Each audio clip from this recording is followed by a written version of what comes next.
माने बहुअर्थवाची है श्री शब्द।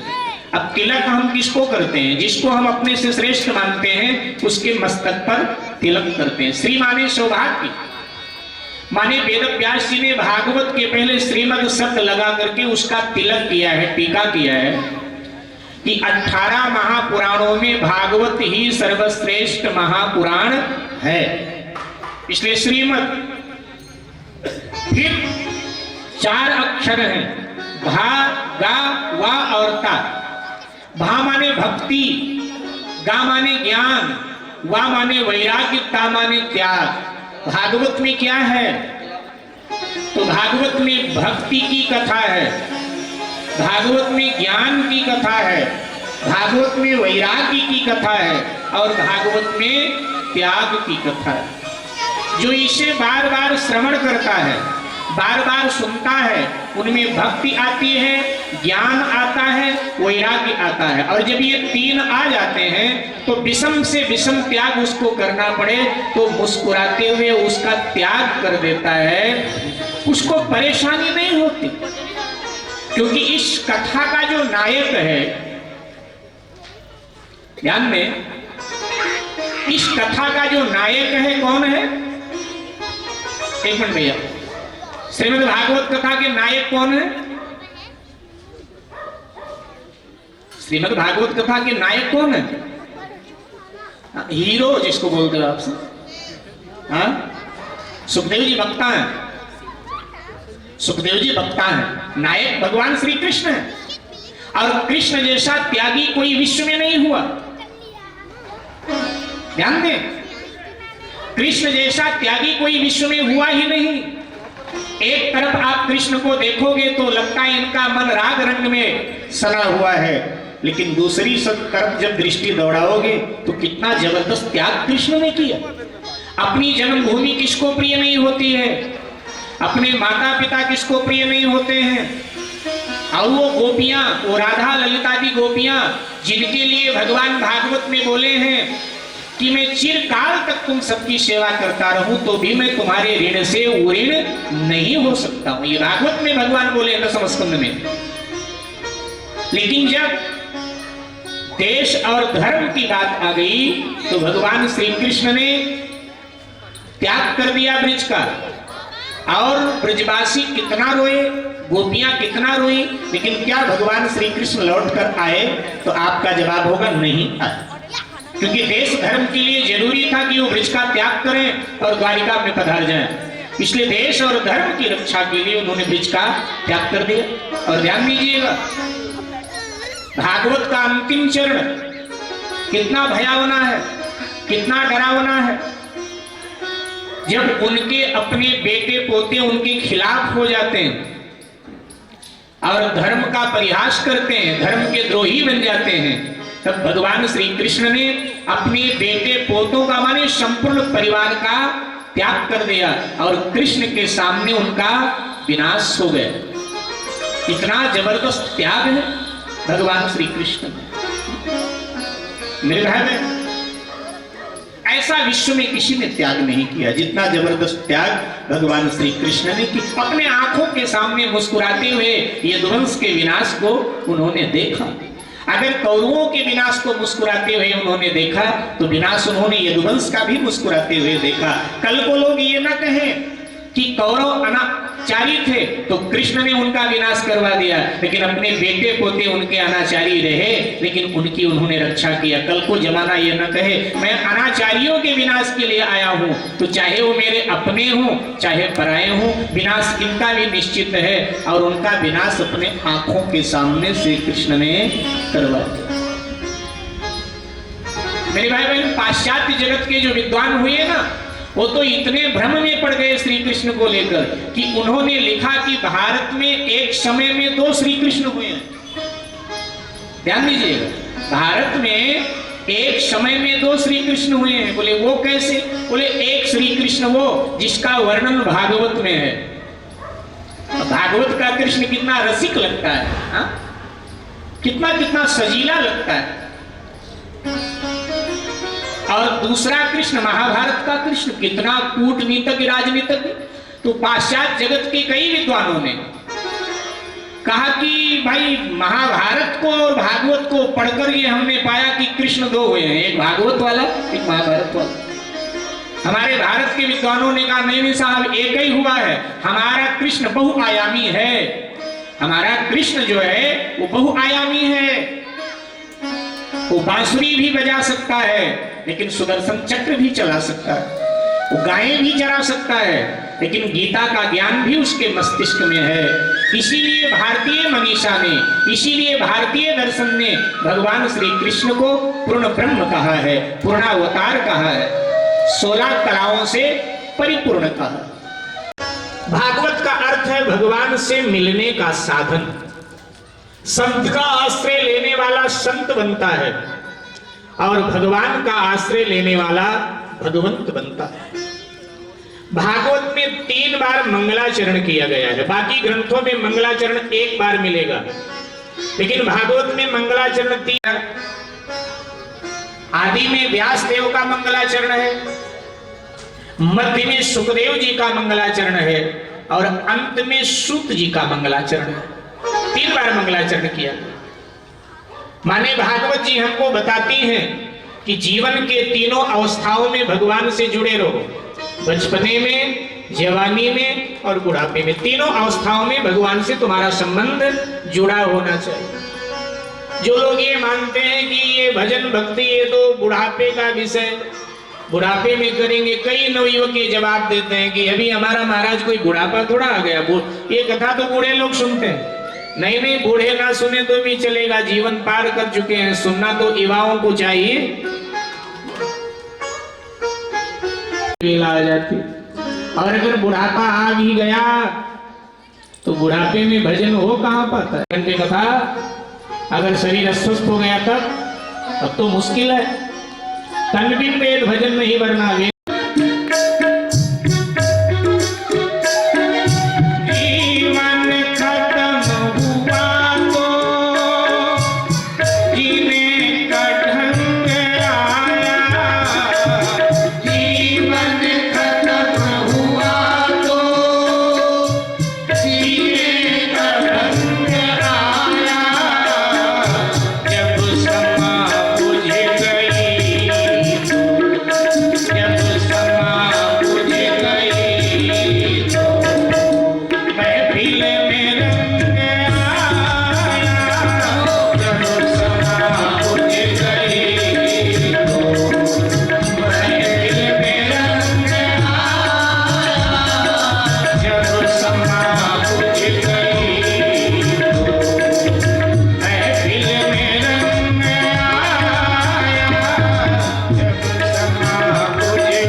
रहे थे कि कथा में जब वक्ता कीर्तन करवाता है तो जो लोग कीर्तन ताली बजा बजा के करते हैं उनके पाप उड़ते हैं। तो किसी ने पूछा कि बाबा फिर पाप वो जाते कहाँ हैं? बोले कहीं बाहर नहीं जाते हैं, जो कथा पंडाल में चुपचाप बैठा रहता उसके सर पे बैठ जाते हैं। वृंदावन जाने को जी चाहता है, वृंदावन जाने को जी चाहता है,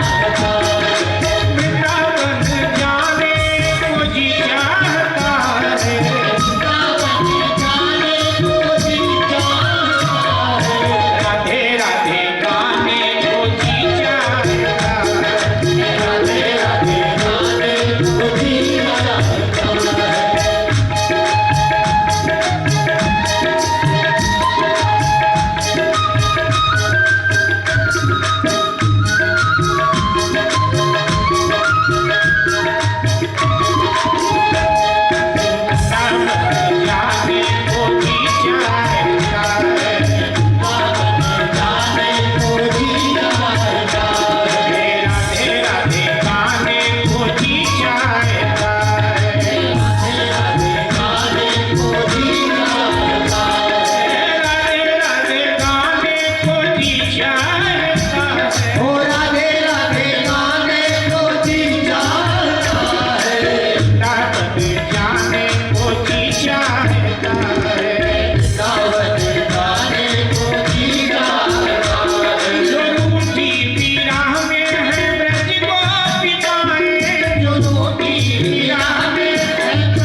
अखिल ब्रह्मांड में भ्रमण करते हुए देवर्षि नारद जी महाराज श्री राम वृंदावन में पधारे।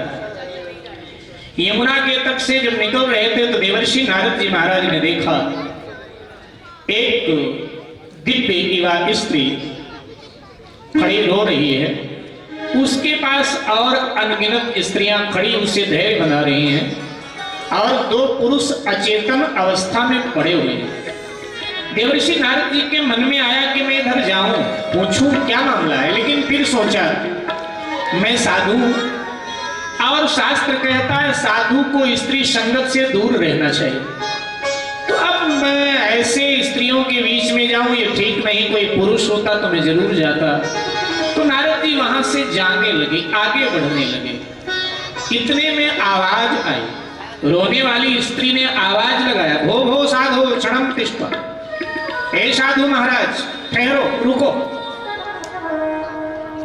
नारद जी मुड़ के आ गए, बोले देवी क्या बात, तुम रो क्यों रही, और ये दोनों अचेतन पुरुष कौन है तुम्हारे, जो अति वृद्धा अवस्था में है और अचेतन। उसने देवर्षि नारद जी को प्रणाम किया और कहा देवर्षि मैं आपको पहचान रही हूं, शायद आप मुझे नहीं पहचानते। नहीं देवी मैं पहचान नहीं पाया, कौन है? उसने कहा मैं भक्ति महारानी हूं, बोलो भक्ति महारानी जय। देवर्षि नारद मुझे भक्ति महारानी कहते हैं। मेरा जन्म दक्षिण भारत में हुआ, कर्नाटक में। मेरे भाई बहन भक्ति का जन्म दक्षिण में हुआ है, कर्नाटक में। आज जब दक्षिण भारत की यात्रा पर आप जाते हैं तो आपने अनुभव किया होगा, तो पाया होगा आपने, मन बोल देता है कि वास्तव में भक्ति का जन्म दक्षिण भारत में ही हुआ। हमारे भारत में एक दोहा बड़ा प्रसिद्ध है कि भक्ति दक्षिण उपजी लाए रामानंद। भक्ति का जन्म कहाँ हुआ था, बोले दक्षिण भारत में। तो विश्व में कैसे पहुंच गई भक्ति पूरे विश्व में, बोले स्वामी रामानंद ने उसको पूरे विश्व में पहुंचा दिया, स्थापित किया। स्वामी रामानंदाचार्य जी महाराज, इस नाम से आप सब परिचित होंगे। गोस्वामी तुलसीदास आदि सब इसी परंपरा के संत थे, रामानंदी परंपरा के संत थे। तो कहती है मेरा जन्म दक्षिण भारत में हुआ, कर्नाटक में। मैं थोड़ा बड़ी हुई तो विदर्भ में आ गई, जिसे महाराष्ट्र कहते हो, विदर्भ में आ गई। और जब मैं विदर्भ में आई तो कहती है मैं युवा अवस्था को, तरुणाई को प्राप्त हो गई। विदर्भ में कुछ दिन रही मैं, और जब मैं तरुणाई को प्राप्त हो गई तो मैं वहां से चल करके गुजरात में गई। और जैसे मैं गुजरात में गई, मेरा गुजरात में पदार्पण हुआ ही था कि कहते गुर्जरे जीर्णताम गता, माने गुजरात में जाते ही मैं बूढ़ी हो गई। उस समय गुजरात में भक्ति को कोई नहीं पहुंचता था, सब नास्तिक हो चुके थे गुजरात में। भक्तमाल का जब अध्ययन आप करेंगे तब पाएंगे कि भगवान श्री कृष्ण के स्वधाम पधारने के बाद और नरसी से पहले का जो काल था, बड़ा विषम काल था गुजरात का। नास्तिक थे लोग। गुजरात में दोबारा जो भक्ति की प्राण प्रतिष्ठा किया और नरसिंह भगत जी ने की। नरसिंह भगत के बाद में गुजरात में पुनः भक्ति की प्रतिष्ठा हुई। आज तो गुजरात में सबसे अधिक भक्ति देखी जाती, लेकिन भक्ति महारानी 5500 वर्ष पहले ये बात बोली है कि गुर्जरे जीर्णताम गता, गुजरात में जाते ही मैं बूढ़ी हो गई। अब वहां से चलकर मैं श्रीधाम वृंदावन में आई, और जैसे मैं वृंदावन में आई तो आते ही मैं युवा हो गई, पुनः जवान हो गई। मेरे सफेद बाल काले हो गए, मेरे शरीर की झुर्रियां खत्म हो गई, मैं एकदम युवा हो गई। लेकिन नारद जी, यहां दूसरी दुखद घटना मेरे जीवन में घट गई। क्या? ये दोनों जो वृद्धा अवस्था में अचेतन हालत में पड़े हैं, ये दोनों मेरे बेटे हैं। एक ज्ञान है, एक वैराग्य है। ज्ञान और वैराग्य भक्ति के बेटे हैं। ये दोनों मेरे बेटे हैं। यहाँ आते ही ये दोनों बूढ़े हो गए, और बूढ़े तो हुए ही, अचेतन अवस्था को प्राप्त हो। नारद जी, कलयुग लग चुका है। कलयुग में यही होगा, माँ जवान बनी रहेगी और बेटे उसके बूढ़े दिखाई देंगे। माँ जीवित बैठी रहेगी और उसके बेटे पहले ही संसार से चले जाए। ये मुझे वेदना है, ये मुझे दुख है। मेरे भाई बहन विचार करें, वृंदावन में भक्ति आज भी जवान लगती। जब वृंदावन आप जाते हैं तो भक्ति जवान लगती है। वृंदावन में हम लोग पहुंचते हैं तो हमारी भी भक्ति जवान हो जाती है। जैसे पहुंचते हैं तो हम भी भक्ति के रंग में रंग जाते हैं। जिधर दृष्टि डालो दीवार है, पेड़ है, सब पर राधे राधे। जिधर से आवाज आ रही राधे राधे। लगता है कि भाई वृंदावन में भक्ति आज भी जवान है। लेकिन ज्ञान वैरागी तब भी बूढ़े थे और अचेतन थे, और वृंदावन में आज भी ज्ञान वैरागी बूढ़े और अचेतन ही मिलते, कोई पूछता नहीं। ब्रजवासी आज भी तो कहते हैं कि धर्म कर्म यहाँ जेवरी, मुक्ति भरे यहाँ पानी। ज्ञान वैरागी क्या होता? ज्ञान वैरागी को आज भी आदर नहीं, और जिनका आदर नहीं होगा, जब उनको भोजन नहीं मिलेगा, पानी नहीं मिलेगा, तो बूढ़े तो हो जाएंगे, बिना समय के बूढ़े हो जाए। तो बिना समय के बूढ़े हो गए, अचेतन अवस्था को प्राप्त हो गए। तो नारद जी ने का कोई उपाय नहीं किया, औषधि आदि बोले सब देख लिया, लेकिन कामयाबी नहीं मिला। नारद जी ने कहा मैं करता हूं उपाय। नारद जी वेद पाठ करने लगे। जैसे नारद जी ने वेद पाठ किया तो चेतना आ गई, लेकिन जैसे वेद पाठ बंद किया चेतना फिर चली गई, अस्थाई समाधान नहीं हुआ। नारद जी ने कहा गीता जी का पाठ करते हैं। नारद जी ने गीता का पाठ प्रारंभ किया, चेतना आई, लेकिन पाठ बंद हुआ, फिर चली। नारद जी ने कहा भाई अस्थाई उपाय कोई ढूंढना चाहिए। नारद जी ने कहा देवी यहीं रहना, ब्रिज को छोड़ना, मैं उपाय खोज के आता हूं। भक्ति महारानी ने नारद जी को धमकी दी, भागवत में लिखा हुआ है। भक्ति महारानी कहती है अगर मेरे पुत्रों का यही हाल रहा यहां, तो कहती है कि मैं भारत छोड़कर विदेश चली जाऊंगी। यही शब्द का प्रयोग है, बिल्कुल विदेश शब्द का प्रयोग है भागवत में, कि भारत छोड़ करके मैं विदेश चली जाऊं, यहां नहीं रहूं। और कई बार मेरे भाई बहन लगता है, भारत का अवलोकन करते हैं जब, तो कई बार लगता है कि तब तो नहीं, लेकिन अब लगता है कि भक्ति वास्तव में भारत छोड़ करके विदेश में चली गई। हमारे यहां भगवान का जन्म हो, शोभा यात्रा निकल रही हो, तो लोग नाचते तो हैं, लेकिन नाचने में वो रस नहीं दिखाई देता है। बाहर से नाच रहे होते लेकिन भीतर से नहीं नाचते। और जब तक मन नर्तक न बने, भागवत में आया है मनः नर्तका, ये भागवत का शब्द है कि मन नर्तक बन जाए। तो जब तक मन नर्तक न बने तब तक काम नहीं चलता। लेकिन अमेरिका आदि देशों में देखा जाता है कि भागवत की शोभा यात्रा निकल रही हो, रामायण की शोभा यात्रा निकल रही हो, तो लाल बत्ती पर जो पुलिस खड़ा होता है वो भी नाचने लगता है ड्यूटी छोड़ करके, और भीतर से वहां के लोग नाचते हैं, क्योंकि उन्होंने पा लिया, क्योंकि सभी भौतिक सुख तो वहां है, लेकिन उन्होंने पा लिया कि ये जो भौतिक चकाचौंध है इसमें वास्तव में आनंद है नहीं, आनंद तो हरि नाम में ही है, इसलिए वो मन से नाचते हैं। और हम लोग नाचते तो हैं लेकिन तन से नाचते हैं, मन से नहीं नाचते हैं। तब कई बार लगता है कि यार भक्ति में नारद जी को भागवत में धमकी दिया था कि मैं विदेश चली जाऊंगी, और लगता है भारत छोड़ करके विदेश में चली आई। नारद जी ने कहा नहीं देवी यहीं ठहरो, मैं आता हूं, उपाय करता हूं। और यहां से सीधे देवर्षि नारद जी महाराज बद्रिका आश्रम पधार गए। बोलो बद्री विशाल भगवान की जय, बद्रीनाथ भगवान की जय। वहां सनत सनंदन सनत कुमार सनातन के विराजमान थे। ये हैं चार, ये ब्रह्मा जी के मानस पुत्र हैं। सबसे पहले मानस पुत्र यही चारों हैं ये चार, लेकिन जाने एक नाम से जाते हैं, सनकादि ऋषि। ये हमेशा बालक रहते, 5 वर्ष के बालक की उम्र के हमेशा रहते। देखत बालक बहुकालीन, आयु बहुत है लेकिन हमेशा रहते 5 वर्ष के बालक की तुम।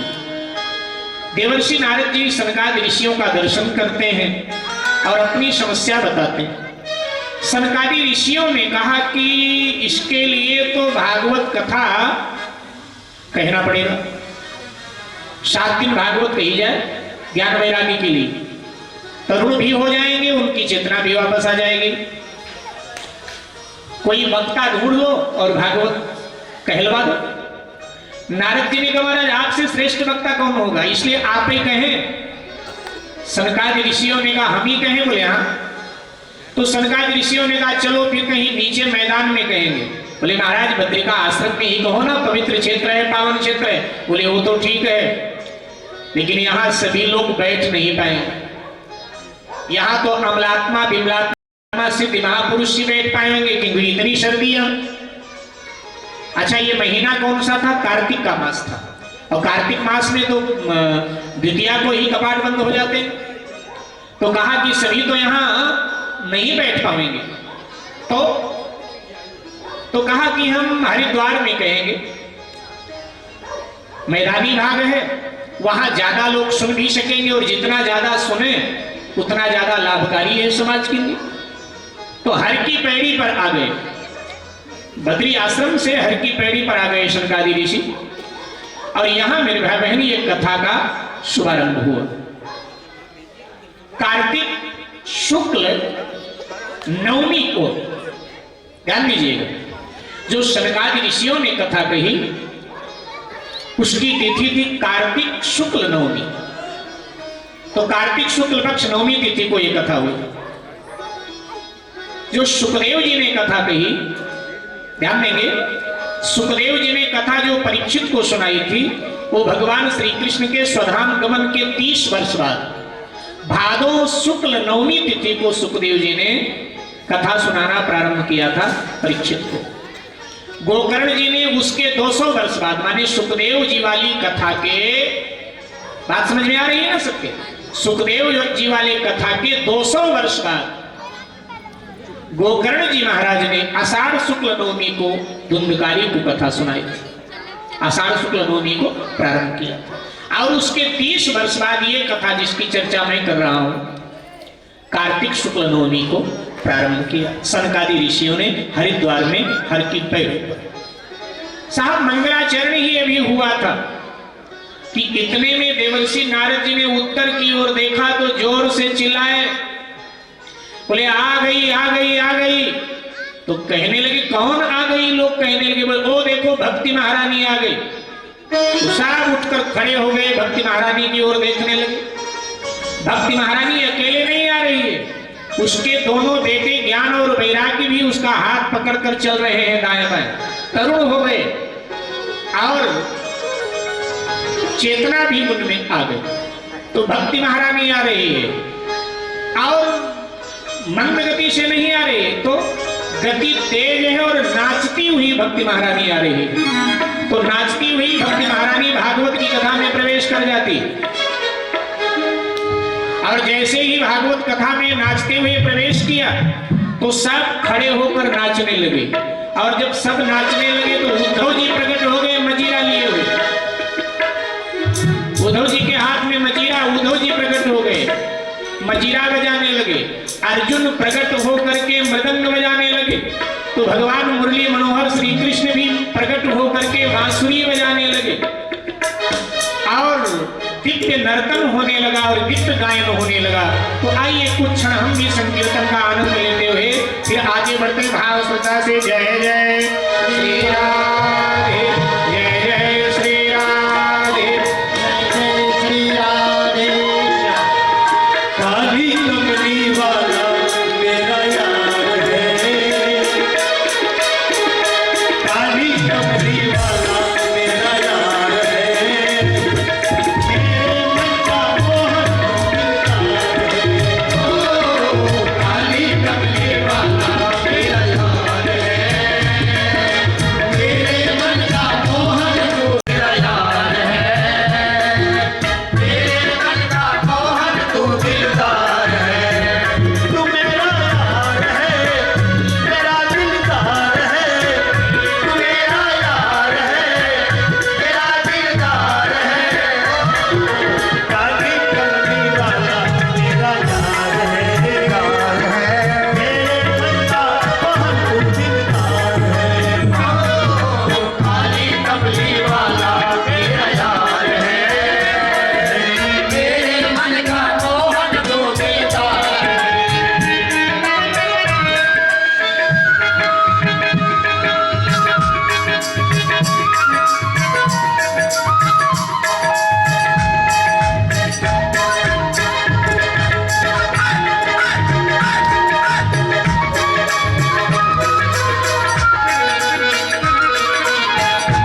सलोने श्याम सलोने तू मेरा दिलदार है, श्याम सलोने तू मेरा दिलदार है, यार है मेरे मन का मोहन तू दिलदार है, हो काली कमली वाला मेरा यार है, मेरे मन का मोहन तू दिलदार है, हो काली कमली मेरे मन का मोहन तू दिलदार है।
देव मुक्त हो गया।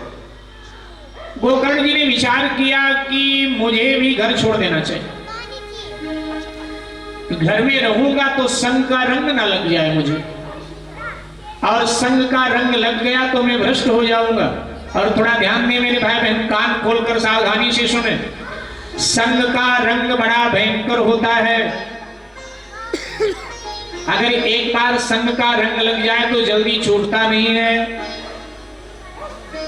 वर्षा हुई हो, सड़क पर कीचड़ हो, आप अपने घर से कोई जरूरी काम आ जाए, मार्केट निकलते हैं सामान लेने, तो जब निकलते हैं तो एक हाथ में छाता होता है, एक हाथ में आप कपड़े अपने पैजामा पैंट साड़ी जो भी आपने पहन रखा थोड़ा ऊंचा कर पकड़ कर ऊंचा कर लेते हैं, पाँव बचा बचा के रखते हैं कीचड़ ना लग जाए। लेकिन शायद अचानक कहीं कीचड़ में आपका पाँव पड़ गया तो आप कपड़े छोड़ देते हैं, आजादी से चलने लगते हैं कि अब तो शरीर में भी लग जाएगा, कोई बात नहीं, आके नहा लेंगे, फिर कीचड़ों से परवाह आप नहीं करते हैं। ठीक इसी तरह से कुसंग से बचना चाहिए। कई लोग जवाब देते हैं, कहते महाराज हम वहां बैठते तो जरूर हैं लेकिन हम खेलते नहीं, हम तो खेलने वालों को देखते रहते, हम बैठते हैं, हम उनके साथ बैठते जरूर है लेकिन हम पीते बिल्कुल नहीं।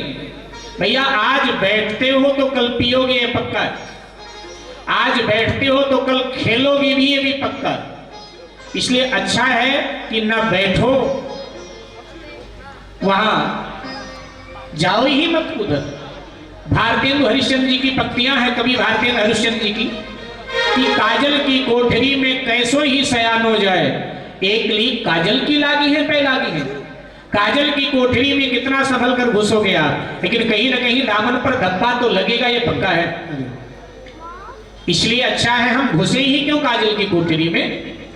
तो गोकर्ण जी ने निर्णय लिया कि मुझे भी घर छोड़ना है, और गोकर्ण जी महाराज ने घर छोड़ दिया।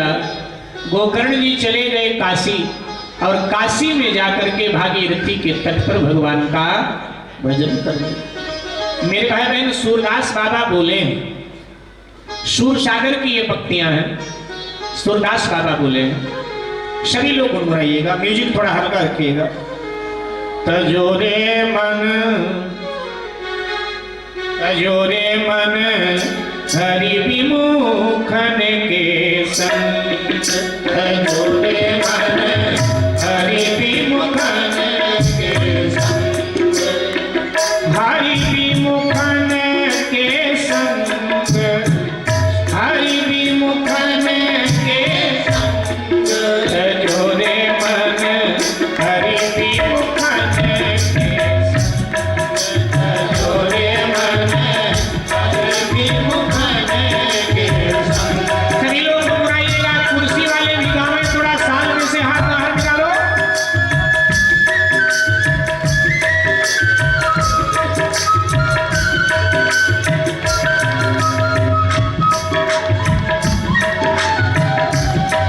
तजोरे मन हरि विमुखन के संग, तजोरे मन हरि विमुखन के संग, जिनके ही आते कुमति माती उपजे, जिनके ही आते कुमति माती उपजे, पढ़त भजन में भंग, पढ़त भजन में भंग, तजोरे मन हरि विमुखन के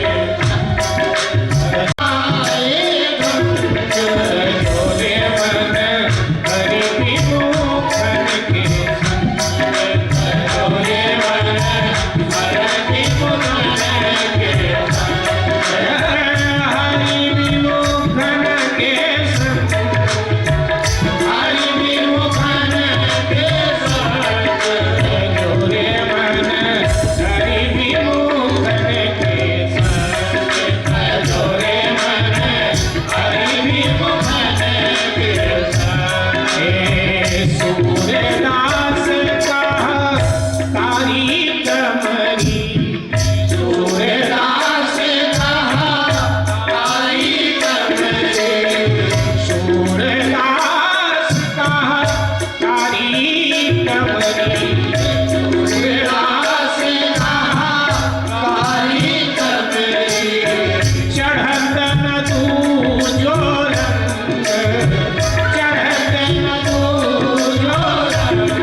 तो गोकर्ण जी काशी, इधर धुंधकारी 5 वेश्याएं ले आया। पूज्यपाद डोंगरे बाबा कहा करते थे कि शब्द, स्पर्श, रूप, रस और गंध, इन्हीं 5 वेश्याओं में हर जीव फंसकर अपने जीवन को बर्बाद करता है। हर जीव के साथ ये 5 वेश्याएं लगे। तो धुंधकारी भी 5 वेश्याएं ले आया और उनके साथ रहने लगा। मां विरोध करती है तो मारता पीटता। अंत में मां चुप हो गई। धन सारा वेश्याओं को खिला दिया। अब जब कुछ रहा नहीं तो वेश्याएं जाने लगी। बोली हम किसी की सगी नहीं, हम तो धन की हैं, धन तो रहेंगी तुम्हारे साथ। तो मां को पकड़ लिया, मारने लगा। बोला धन दे, तो माँ ने कहा सब दे दिया तुझे। कहता नहीं और होगा, क्योंकि पिताजी के पास बहुत संपत्ति थी, तूने दबा रखा होगा जमीन में कहीं। धुंधली कहती नहीं है मेरे पास कुछ नहीं है, मुझे छोड़ दे। तो कहा नहीं बता वरना मार डालूंगा। तो कहती आज छोड़ दे, कल बताऊंगी। याद करके भूल गई, छोड़ दे। रात में धुंधली अपने प्राण लेकर भगी। अंधकार था, एक गहरे कुएं में गिर पड़ी और धुंधली की इस तरह से मौत हो गई। माने पति के साथ जो दुर्व्यवहार किया उसका दंड धुंधली को मिला। एक बात। दूसरी बात, धुंधली की को मुक्ति नहीं मिली है अब तक। क्योंकि अगर मुक्ति मिलती धुंधली को तो लिखा होता किसी न किसी पुराण में, लेकिन किसी भी पुराण में हमें मिला नहीं कि धुंधली को मुक्ति मिली। वो अभी भी कहीं नरक में पड़ी हुई है। धुंधकारी तो मुक्त हो गया, क्योंकि भागवत में सूचना है आगे वो मुक्त हो जाता है, लेकिन धुंधली अब तक मुक्त नहीं, कुएं में गिर गई, मर गई। इधर धुंधकारी ने जाकर के राजा के यहाँ चोरी किया और बहुत सारा धन लाकर वेश्याओं को दिया। वेश्याओं ने सोचा कि राजा के गुप्तचर पता तो लगा लेंगे, और अगर पता चल गया तो राजा इसको दंडित करेगा, हम साथ में रहते हैं, दंड तो हमें भी भोगना पड़ेगा। इसलिए धन बहुत हाथ आ गया, अब यहां से चलना चाहिए। अभी जीते जी तो हमें जाने नहीं देगा, इसलिए इसको मार के चलना चाहिए।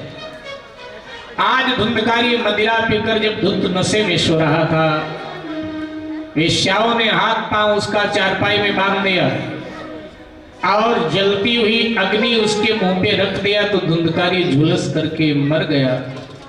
वेश्याएं फरार हो गई। धुंधकारी भयानक प्रेत बना। प्रेत योनि मिली धुंधकारी। अतिशय पापी को प्रेत योनि मिला करती, प्रेत हो। उधर गोकर्ण जी ने ज्ञान दृष्टि से देखा कि मेरे परिवार का पूरी तरह विनाश हो गया। तो गोकर्ण जी ने तीर्थ यात्रा किया और शास्त्र जहां जो सूचना देते हैं यहां ये करना चाहिए वो किया। ध्यान दें, आप भी जब तीर्थ में जाएं तो शास्त्र जहां जो आज्ञा देता है उसको आंख बंद करके वहां करना चाहिए। गया जी में जाकर के पिंडदान किया और पिंडदान करके अब सोचा अपने गांव जाकर देखूं कौन कौन जीवित हैं, पुराने लोग कौन मर गए। तो गांव आते आते रात हो गई। अब सोचा गांव में जाऊंगा, लोगों को जगाऊंगा, तकलीफ होगी लोगों को। इनका घर गांव से एक किनारे था, बिल्कुल उत्तर किनारे पर दूर। तो सोचा अपने घर में ही रह लेता हूं, लेकिन घर तो गिर पड़ गया, वहां तो झाड़ियां उगी हैं। और साहब अंधेरा होते ही वहां पैशाचिक ध्वनियां होने लगती थी, प्रेत आत्माओं की आवाजें आने लगती थी। अंधेरा होते ही लोग उधर आना जाना बंद कर देते थे। गोकर्ण जी गए, टूटा सा बरामदा बच गया था गिरने से, तो कपड़े से जगह साफ किया, वहीं लेट गए। हल्की नींद आई थी कि धुंधकारी आकर डराने लगा। कभी भैंसा बन जाता है, कभी वो भेड़ा बन जाता है, कभी बकरा बन जाता है। प्रेत को यह अधिकार होता है भगवान की तरफ से, वो नाना रूप ले सकता है, लेकिन कोई भी रूप ज्यादा देर टिकाऊ नहीं होता है, थोड़ी थोड़ी देर के लिए बदलता रहता है। तो गोकर्ण जी एकदम उठकर बैठे, बोले कौन है तू जो मुझे डराना चाहता है? उसने कहा मैं प्रेत आत्मा हूं। किसकी प्रेत आत्मा है? बोला मैं धुंधकारी की प्रेत आत्मा हूं। बोले धुंधकारी तू, तेरी मुक्ति नहीं? तो रोने लगा। बोला भूख प्यास से मैं तड़प रहा हूं। बोले वृक्षों पर फल होता है, खाता क्यों नहीं? धुंधकारी ने कहा वृक्षों पे फल होता है, लेकिन परमात्मा की ऐसी व्यवस्था होती है, हम प्रेतात्माएं हाथ लगावे तो आग बन जाता है। तो नदी में पानी होता है, वहां पानी पी लिया कर। बोला नदी के पानी को हाथ लगावे तो भी आग बन जाता है, तो फिर खाता पीता क्या है तू? तो धुंधकारी कहता है कि भैया प्रेतात्माएं उच्चिष्ट खाती हैं, उगला हुआ, उल्टी हो जाए, आप कुछ खा रहे हैं उल्टी हो जाए, तो उल्टी की हुई वस्तु प्रेतात्माओं को मिलती खाने के लिए। और शौच करते समय जो गंदा पानी हाथ से नीचे गिर जाता है वही प्रेतात्माओं को पीने को मिलता है। भैया वही पानी पीता हूं। उन्होंने लगा कि मेरा उद्धार करो भैया, मेरा उद्धार करो, आप विद्वान। तो बोले आश्चर्य है, गोकर्ण जी का आश्चर्य है, मैंने गया में जाकर तेरा पिंडदान किया और गया के पिंडदान से तो मुक्ति मिल जाती।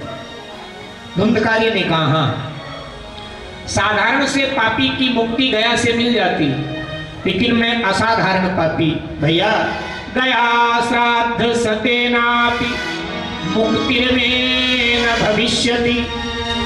गया में एक बार नहीं, आप 100 बार मेरा श्राद्ध गया में जाकर करें, फिर भी मुझे मुक्ति मिलने वाली गया श्राद्ध से नहीं है, आप कोई और उपाय करें। गोकर्ण जी ने आश्वासन दिया, घबरा मत, मेरा भाई है, मैं तेरा उद्धार करूंगा। गायब हो गए। अब नींद कहां आनी थी साहब को? नींद आई। प्रातः काल हुआ, गांव के लोग निकले, देखा गोकर्ण जी स्वागत करते थे। बोले महाराज, अरे यहां पिशाच लोक में पड़े रहे रात भर, कुछ डरे तो नहीं आप? यहां तो कोई आता नहीं, कुछ दिखाई तो नहीं पड़ा? बोले नहीं दिखाई पड़ा। बोले क्या? बोले जिसकी आशंका थी धुंधकारी, उसका उद्धार कैसे हो? गांव वालों ने कहा ये तो महाराज आप ही जान सकते हो, आप विद्वान। खैर स्नान किया गोकर्ण जी, और स्नान करके जब सूर्य नारायण को जल दे रहे थे, सूर्य के उपासक थे, सूर्य के भक्त थे, सूर्य नारायण को जल दिया और प्रार्थना किया कि प्रभु मेरे भाई का उद्धार हो, ऐसा कोई उपाय हो। तो सूर्य के आभा मंडल से आवाज आई, गोकर्ण जी ज्ञान यज्ञम करिष्यामि।